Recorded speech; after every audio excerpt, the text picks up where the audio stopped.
Hey everybody, welcome to another episode of Paranormal Among Us. Have a great show lined up for you today. I'm going to have a guest, Ayla Anderson, is going to come on and talk about a few things. But before we get to that, I wanted to mention to you guys, please, if you have a story, a paranormal story, seen a ghost, alien, wolfman, whatever, drop me an email. See it on the bottom down here. paranormalamongus72@gmail.com, and I'll read it on a future episode. Or if you want to be a guest on the show, you can, like Ayla, you can come on and we can talk about it, have a good time and chat. Also, make sure you like and subscribe to this channel because I have a lot of great things coming up, and you don't want to miss any of it.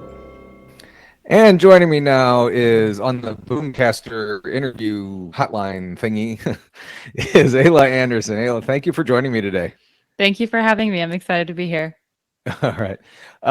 You have some interesting, a couple interesting ghost stories that we talked about. And first of all, where are you located right now?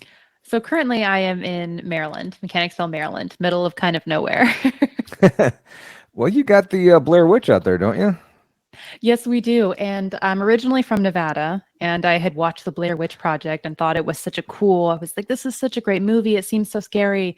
And then I moved to Maryland, and they must have been really lost in that movie because you can't walk anywhere in the woods in a straight line for 10 minutes and not find people.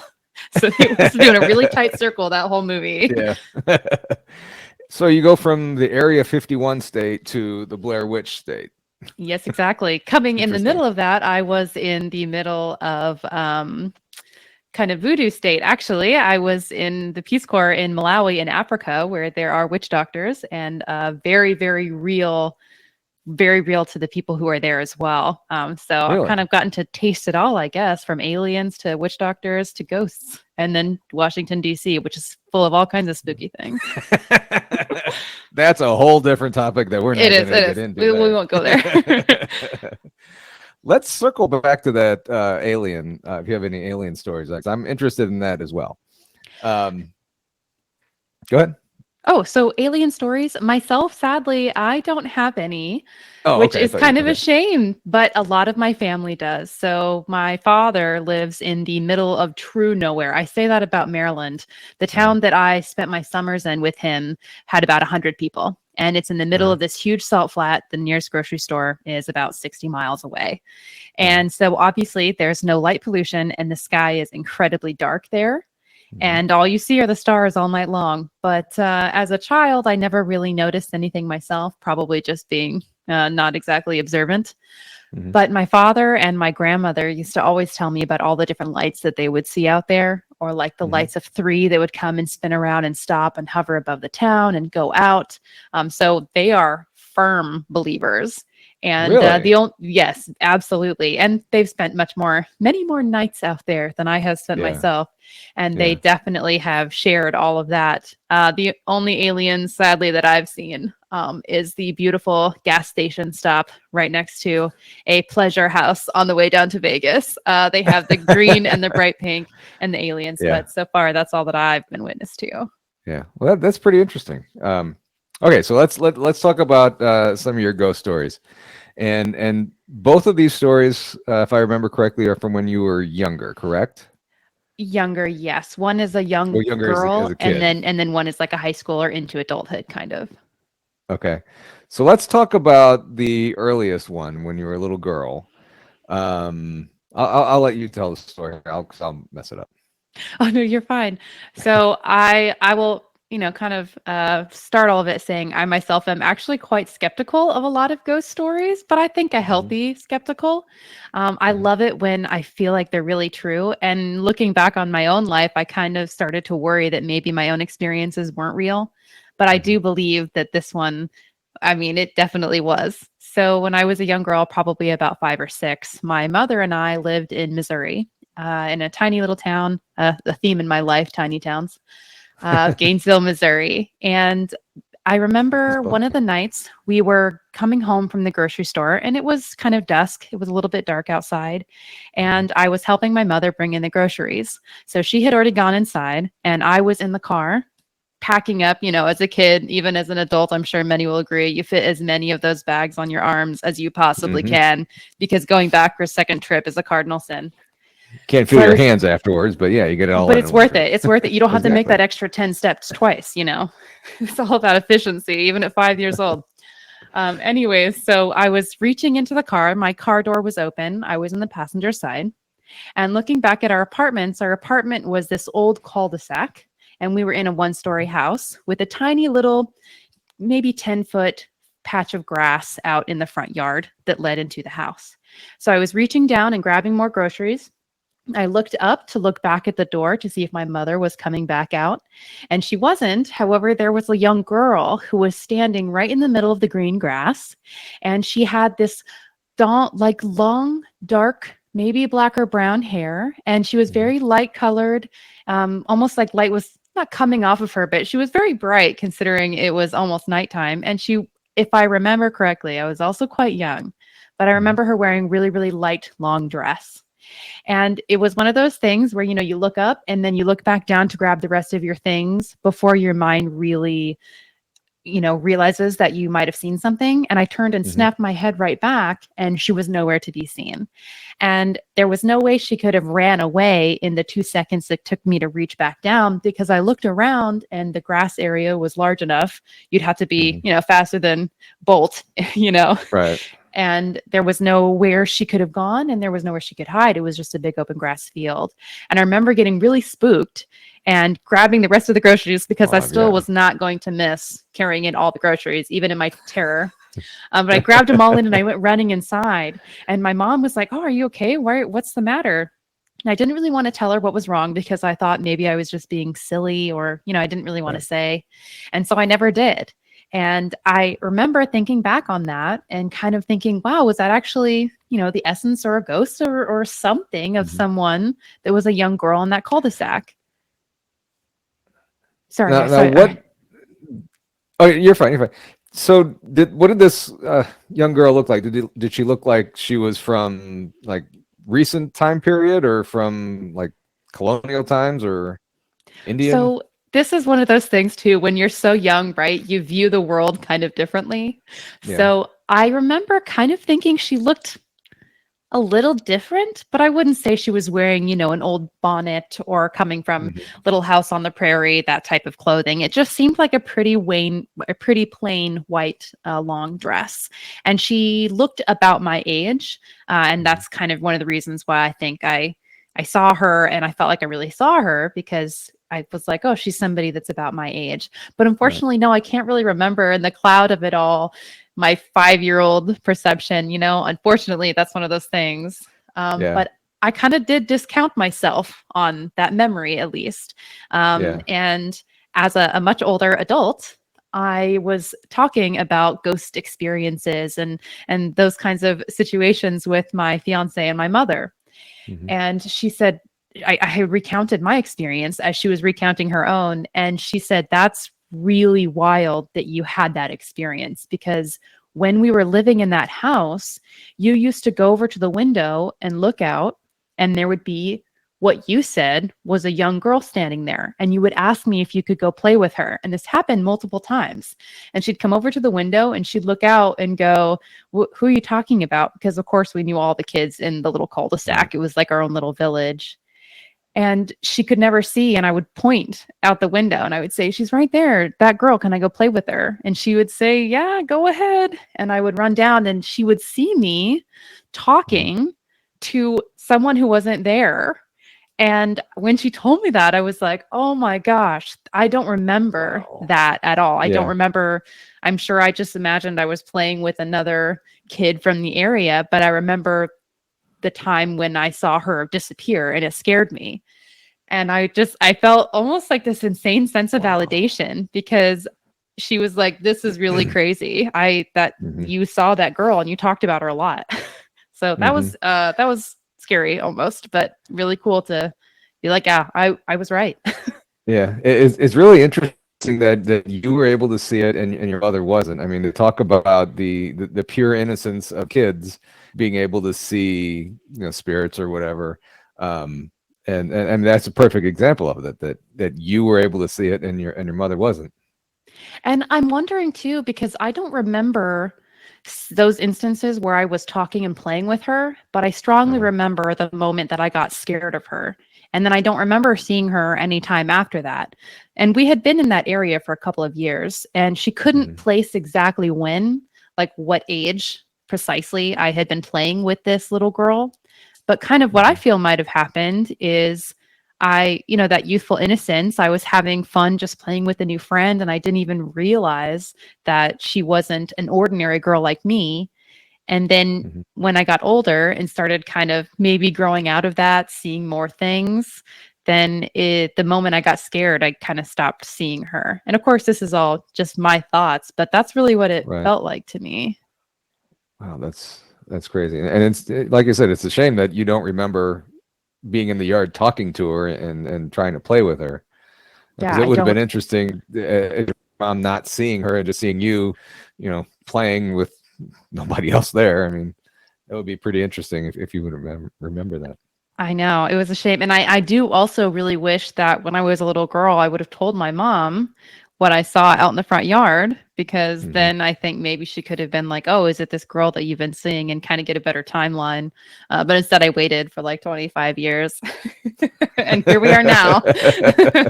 Yeah, So, as a kid, you probably don't know. You just think it's a new kid in the neighborhood, and I want to go play with them. And yeah, you don't know. yeah, exactly. So you Yeah. just kind of do the best you can. So the other one, you see a person as you're coming out of your sleep. Yes. So this was my best friend from high school. She Uh-huh. and her father moved into a new house, and it was an older house, but it was really nice. And it was one of the first few times I had spent the night over there. Hmm. And we were staying up late, of course, as you do, watching Of scary course. movies right before you fall asleep. And I had fallen asleep in their reclining chair in their living room. Hmm. And apparently, my best friend had gotten up and decided to go into her bedroom. And I woke up. You wake up with a start because you feel like something is there. I'm sure everyone, regardless Hmm. of what you think or believe, has had that Hmm. experience. I Oh had yeah. that happen. And I was groggily waking up my eyes, kind of in a panic. And I saw a human figure. It looked like a man to me, very tall, right in front of me. And he was walking away from me, and it looked like it was a sim almost. You know how they pixelate when they get out of the Yeah. shower and it's all Yeah. pixelated? It was like that, except clear. So it was like clear, but I could see his outline and pixelation. And as he was moving away from me, I started to really panic from what I was seeing, and I started breathing really hard and loud. And then it stopped. It looked like it turned and looked at me and started coming right at me. Obviously scared the crap out of me. And Yep. I didn't know what to do because I was already reclining in a chair. So, in a moment of sheer bravery, I stuck my hand where I thought his face was and waved it around really fast. A surefire way to scare away any attacker is you Okay. just wave your hand in front of them. But hey, I mean, it worked. It Yeah. disappeared. And I quickly jumped up and ran into bed with where my friend was in her bedroom. And the next morning, I was like, your house is definitely haunted. It's definitely haunted. There's no Yeah. doubt about it. I just saw something. She disagreed. We tried to find out if there was any deaths or anything in the house, that kind of stuff, or if it was on some kind of near a church or something. Yeah. But to no avail. And they just thought that I was being crazy. And I thought for certain, well, I was like, I know I saw something, and it felt like it was something bad, but I woke up in a Uh-huh. panic. So, of course, I would feel that way.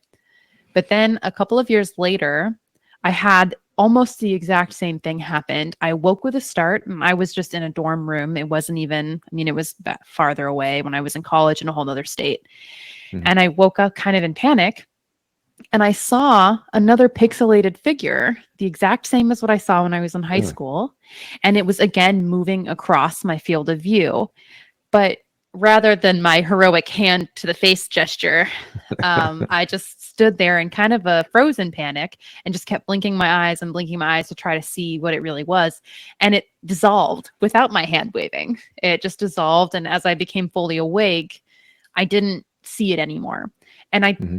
kind of was like, am I just seeing things? Like, I know that Hmm. there's such a thing as night terrors. I know that people can sometimes hallucinate if there's like a Right. disconnect between their bodies and their minds actually waking up. I used to sleepwalk all the time when I was a kid. I thought maybe it was Mhm. something like that. And then throughout the rest of my life until now, I've had that happen. Not with a lot of regularity, but I've had that happen maybe every couple of 5, 6 months. I'll wake Really? up wherever I am in a start, and I'll kind of see these pixelated shapes moving around, and I can recognize them now quickly when I wake up as Mhm. okay. This is just the pixelated view that I have. It's not anything that's going to come get me. It's not going to hurt me. It's not. I personally now don't think that it's anything other than my mind waking up, and I Uh-huh. have always had very vivid dreams.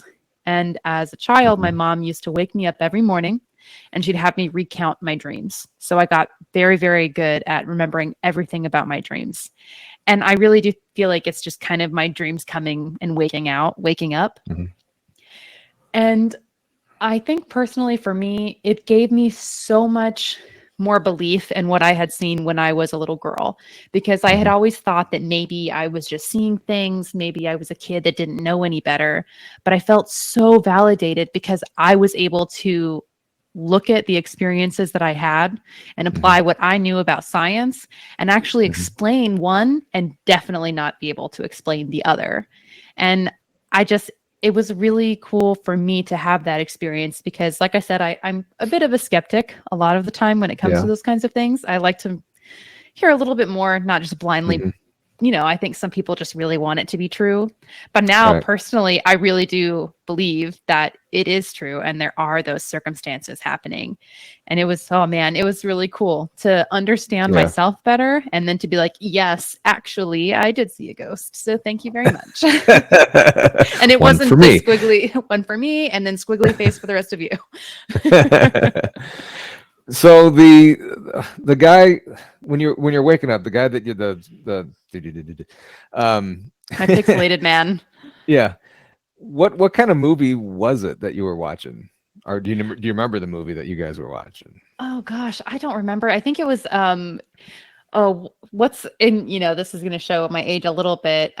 What's the Crypt Keeper, the really old creepy dude from the is Uh, it the t- Crypt Keeper? Is that the name of it? Right? no, that's Tale oh You know what I'm talking about yeah, though. I know exactly what you're talking about. Right? And Hang it's like on. you watch it now and you're like, how could I ever have possibly been scared by reviewing this? But when you're a Yeah. kid, you're like, oh, this is so good. Tales from the Crypt. Guess what it is? Yes, yes, it is Tales from the Crypt. Okay. We were watching those and then Goosebumps and just kind of, bouncing around Okay. through the scary movie channels at 1 a.m. on Yeah. cable. So really nothing from those movies that you saw was anything like No, definitely what no. I don't think I've ever really seen any kind of pixelated figure in a movie that I've seen unless Mhm. I mean Pixels. That's not a scary movie. No, I don't think I don't know where I would reference that from, where I would have gotten that from that I'd start seeing it. And no one close to you passed away around that time or anything where they could be, or even, well, even before that, they could be coming to visit, watch over you or something. No, I don't think so. I personally haven't experienced that, but if I could tell, and this probably isn't fair because it's my mom's story, but I was right there. Um, my mom always thought that she was quite clairvoyant, Hmm. and I didn't believe her. Skeptic again. I didn't Hmm. believe her for a really long time. I kind of just thought I was like, oh, that's just mom, because she'd call me out the blue and be like, I have a feeling that something bad is happening to you. What's wrong? And there Hmm. wouldn't be anything wrong, and I would just kind of be like, oh, maybe I'm just really stressed. But we had one situation kind of where someone, who was passed might actually be reaching out to you. I was sitting at her home coming back from college just for a visit, and she didn't have the best relationship with her parents. They would only call maybe once every 5 months, and sometimes it was, to get money, or it was never. They just didn't have a good relationship. But of Yeah. course, she still loved her parents. But they never called really, so it wasn't like it was out of the blue when they rang.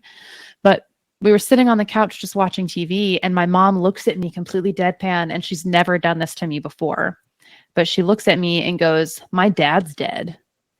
And then the phone rang. And I was like, okay, mom. Like, Wow. let's calm down. And I just totally dismissed and brushed her off, not in a rude Yeah. way, but I was like, okay, mom, like let's just calm down for a second. And I answered the phone and it was my aunt. And Hmm. my aunt was calling to tell us that her dad was dead. Wow. And I just looked at her and I was like, "Oh my god, what?" And I handed the phone to my mom and she was like, "Is dad dead?" And my aunt, her sister was like, "Yes, he just died." And we hadn't spoken to Wow. them in months. So it wasn't like he was sick in the hospital and we knew something was coming up, and he wasn't sick with cancer, nothing. Uh-huh. And she knew. It was the weirdest experience. And so after that point Wow. too, I was like, "Okay, mom." That's yeah, that's crazy.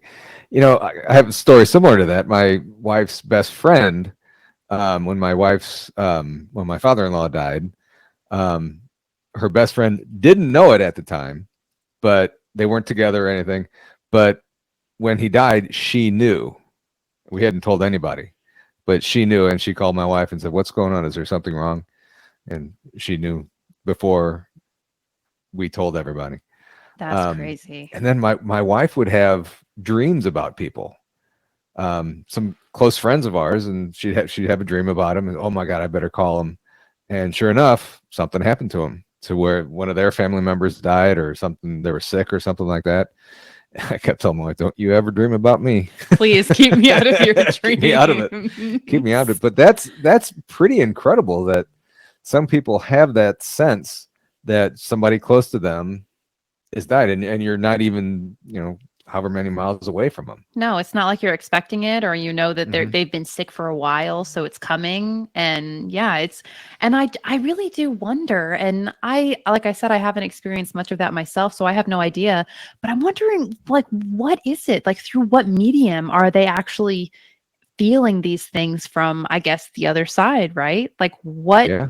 actually happened that my mom was able to instantly know that that was going on? Was it just his essence finally kind of passing from this life that triggered that response in her? Was he sending a message to let her know, like, hey, this is what's just happened. I'm preparing you. I'm sending this to you because you're one of the only people that will actually hear me. I mean, is it a Hmm. conscious decision on the departed, or is it just a natural sense of someone being very, very open to that? I don't know. Has your mother ever experienced that with anybody else? No, not with someone dying. But she has told me quite a few times. And forgive me if this is a little too far off of our track Mm. here, No, but it's fine. It's fine.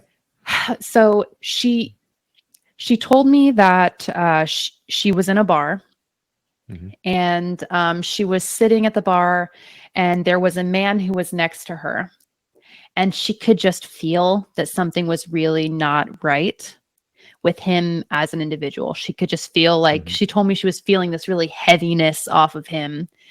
And And she didn't know this person, she didn't correct? know him. No, he wasn't even Okay. from the town. He was kind of just a drifter coming through town.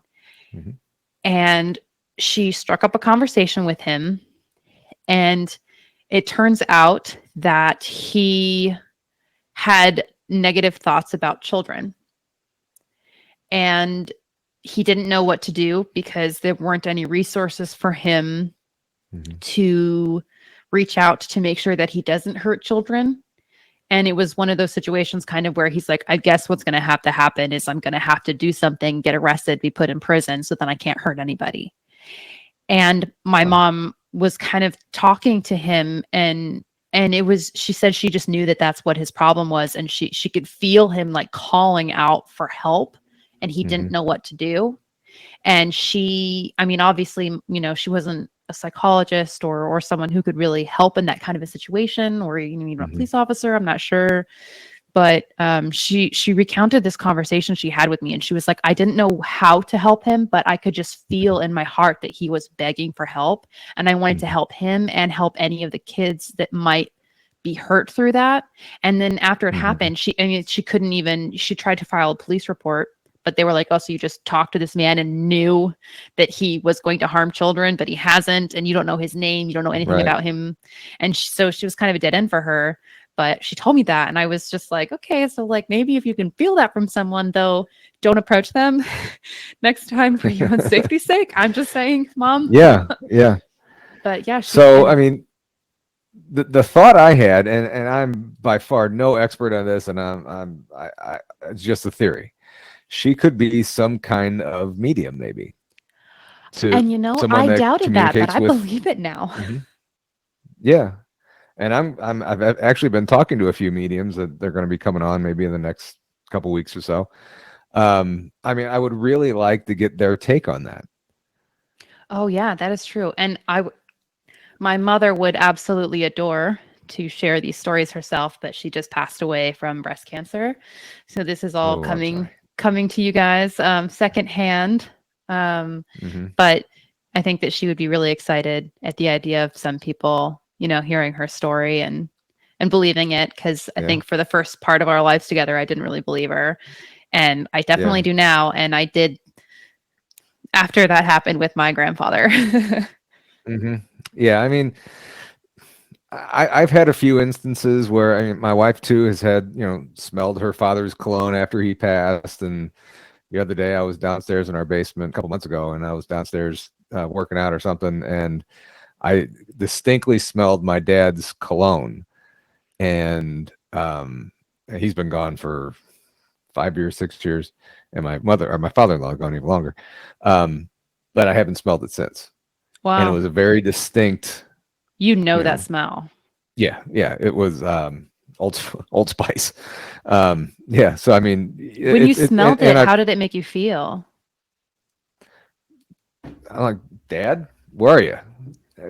I wanted him to show me that he's here. I mean, a few years ago, I would have been scared to death, but I guess knowing that it was his scent, or maybe it was that's I don't know. You know it, and they're not there to hurt you or anything. They're just there to protect you or watch over you or whatever. And what were you show me a sign that you're there, and nothing happened. I was kind of hoping that a light would turn off, or granted, if that would happen, I would have gotten the hell out of there. They But would have been a happy memory. It would have been scary. scared, yeah. There's levels. Maybe that's But why I you mean, didn't do it.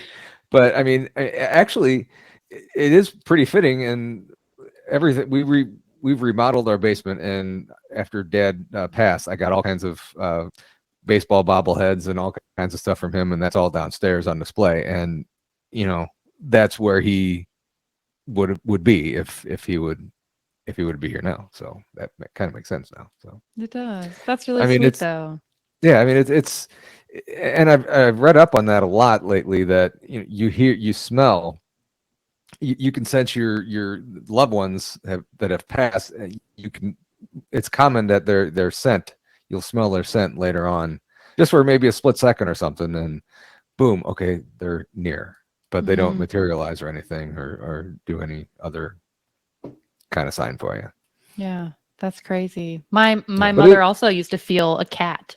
So she had a cat that she adored, and the cat passed away. And she would constantly, when she's sitting at her computer, she would feel like fur brushing up against her leg, but there wouldn't be anything there. So she wouldn't smell the cat, but she could feel it. And so it's weird mm-hmm, how different things can come across. mm-hmm, mm-hmm, That's interesting.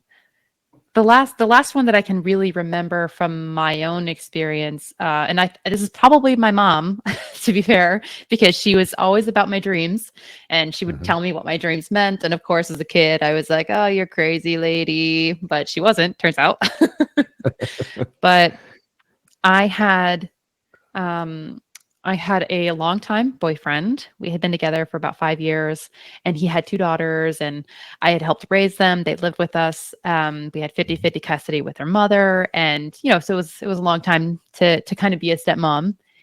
right, And when I finally had to leave, his father had passed away, mhm, and this was before we had split or anything, but he had sleep apnea, actually, and he was a little overweight. And so he ended up mhm, kind of, I think, going into respiratory arrest from mhm, choking kind of while he was sleeping. And then he ended up passing away. And it was really hard. It was really hard on my then boyfriend and the kids. You know, it was really hard to understand that their grandpa wasn't around anymore, but he was still there. They just couldn't, you know. Right. And he was kind of more of a dad to me than my own dad was, Hmm. and at the time, for sure. And so it was definitely a hard loss. When about like a little over a year later, when I did break up with my ex, it was definitely the hardest thing that I've ever done in my life because I felt like I was breaking an entire family. Hmm. And I still have contact with the daughters. They never left my life, thankfully. Very That's kind good. of their parents to allow them to stay in my life, and they're the best kids on the planet. But when I was in this process of leaving and I was staying in a friend's house and I just felt like the biggest monster in the planet. How could I do this to these people that I loved? I was breaking this family apart and I was really lost. It was so unbelievably hard. Hmm. And I had a dream, and in my dream, I'm gonna try really hard not to cry. uh because it was like the best thing that could have ever happened to me. So in my dream, As you're telling this, I'm sitting here thinking, "Oh my God, you're going to lose it here in a second." I know I'm trying hard not to. Like the girls, the breakup, everything's all coming back years later. Yeah. But I was dreaming, and in my dream, I was walking up courthouse steps. Hmm. And sadly, I had found out that my fiance had, or my ex had bought a ring to propose to me to be his fiance 2 weeks before I broke up with him. And so I was on my way up these courthouse steps in my dream, and his dad was there. And I just started crying and apologizing. And I was like, I'm so sorry for what I've done to your family. I still love them. I just Hmm. can't do it anymore. And he stopped me and he hugged me and he said, it's okay for you to be happy. And let me tell you, I woke up from that dream just sobbing because I Uh-huh. felt so bad about everything. But Uh-huh. it was like him telling me it was okay for me to be happy and Hmm. that he still loved me. Right. It was the I, most you know, beautiful dream. yeah, I believe 100% that was him coming I to do too. you in your subconscious and telling you that, hey, it'll be fine. Everybody's going to be fine in the long run. And they were. And everybody is fine and happy. My ex married someone I think Hmm. that's really wonderful for him and for the Hmm. girls, and the girls are doing fine. They're coming to Hmm. be in my wedding.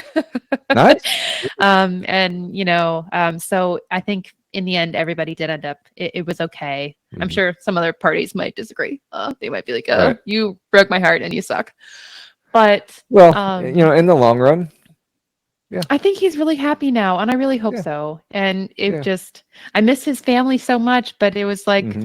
I definitely believe that that was him coming to tell me that it was okay. And I needed that so bad. I was in such a dark Yeah, place.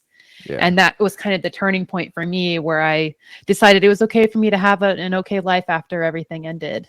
And it was really great. And what's interesting about that story is while I was in Malawi, I was serving in the Peace Corps over there, and Uh-huh. seeing deceased people in dreams, not Hmm. good. Not a good sign. Like they're coming back because you did something wrong in a past life or in Yeah. their lives, or it's never seen as that positive. And one of my neighbors had come over to my house and he was lamenting and he was like, my wife, she is so scared. She's seen her dead brother in her dreams last night, and she's inconsolable. I can't make her feel Hmm. better." And I was like, well, I mean, was he attacking her in the dream? What was happening? And he was like, no, she was just talking to me. And I told him about my experience with my ex's dad coming to see me and how much peace that brought me. And it Hmm. was great because he then went home and told his wife, and Uh-huh. she was like, "Oh, so it's actually kind of it could be considered a good thing." And we were like, "Yeah." And so it was really neat that Hmm. I could also share that with somebody else who I think somebody was probably trying to reach them and be like, "Hey, everything's okay." And she was like, "Oh, ghost." Which is a fair That reaction, to be well, honest. yeah, yeah. But that's a great story. I appreciate you sharing that one about your. Now, did you say anything to your ex about this? No, no, no. Okay. Maybe at some point in the future, Uh-huh. but he was pretty, rightfully so, he was pretty shook up, and I think might still be angry at me. which is understandable. He obviously was planning the long term. He had bought a ring and everything, and I'm Mhm. sure it was very hard for him. And he's definitely a good person, and I hope that he is very happy. And maybe someday we can have a conversation. I just don't think we're there yet. Yeah, And it's been yeah, quite a few years. yeah. If you do, bring that story up. Yeah, you're like, Yeah, hey, yeah. your dad told me it was okay that I broke up with you. I don't know. Well, okay, maybe not. But I do see the sentiment. Actually, I think that he would appreciate, if he's not still so angry at me, maybe he'd appreciate it. Yeah, yeah. Well, that's really interesting, and I appreciate all the stories. They're very fascinating. Well, thank you. Oh, it's great to talk to somebody about them who, is maybe a little less like me and super skeptical and like has had their own experiences. And yeah, no, thank you very much for giving me the opportunity to share. Yeah, I wish I had more experiences, and just all I have is smelling my dad and stories from my wife and everything. But I've never personally seen one. I've often wondered if the knocks in the house is the house settling, or if there's somebody walking down the steps or something like that. But I've personally never seen anything. I've never seen any aliens or anything. So I would love to eventually someday or somehow communicate. Um, I don't know if, well, I'll mention, never mind, never mind, never mind. I'm curious, have you Mhm. ever done anything to try to reach out? Like, are you somebody that has gone to maybe ghost walks or gone and done a reading or anything like that? Not yet, I not have yet. not. I would be too afraid, Yeah, but I'm just curious. there's a couple places that we want to go around here. Missouri State Penitentiary, and there's another mansion over in Illinois that's haunted, and there's several other places here that I would love to go to. It's just, do I want to do overnight? Stuff like that. Hmm. But it would be cool. And I have this. There's an app on my phone that I have. I don't know how. Um, it's called Ghost Radio. I'm trying to find it, and you turn it on, and it's something that spirits can talk through. Okay, I've yeah. never gotten any intelligent responses. It's just their words come through, and it never really seems to be a consistency of what they say. So I don't know if it's just the program just spitting out words and stuff. So I don't know. I don't know. I Yeah, and never that's one feel of the anything when it's around, when I have well, that that's one on. of the things, right? It's just so hard to know for sure. But Hmm. maybe that's kind of where the magic is, right? Because Yeah. it's all upon your own interpretation and what you're Right. feeling about something. Hmm. So Yeah. I'm personally I'm too afraid. We found a Ouija board in our house once and we were like, no, no, get it out. It's done. Yeah. We're not even gonna I ring it. wouldn't. I wouldn't do that. I mean, that seems like it's more inviting evil spirits, and if you don't know what you're doing with that, you could be tricked and then become possessed. I don't think you want that. I would just steer clear of the Ouija boards. I know a lot of people use them and stuff, and I mean there's other equipment that you could use and stuff that can, granted, that costs a lot of money, but yeah, I mean there's other stuff that you can use that would be that they can communicate instead of going using your energy. And when they use your energy, you're more apt to have a possession, and that's not good. Not good. No. And I So think, gosh, possession, that's another one. That is absolutely terrifying in every yep. single possible way, right? Because Hmm. I mean, it's one of those things too where I used to not think that I was like, oh, that's just the movies, and then Yeah. as you have more and more of these experiences that you can't Hmm. necessarily explain, you're like, well, what else is out there that I can't explain that actually is happening? Right. That is terrifying. And one of the questions I've interviewed people that go on ghost hunts and stuff, and I've always asked, have you ever had an attachment after leaving the place?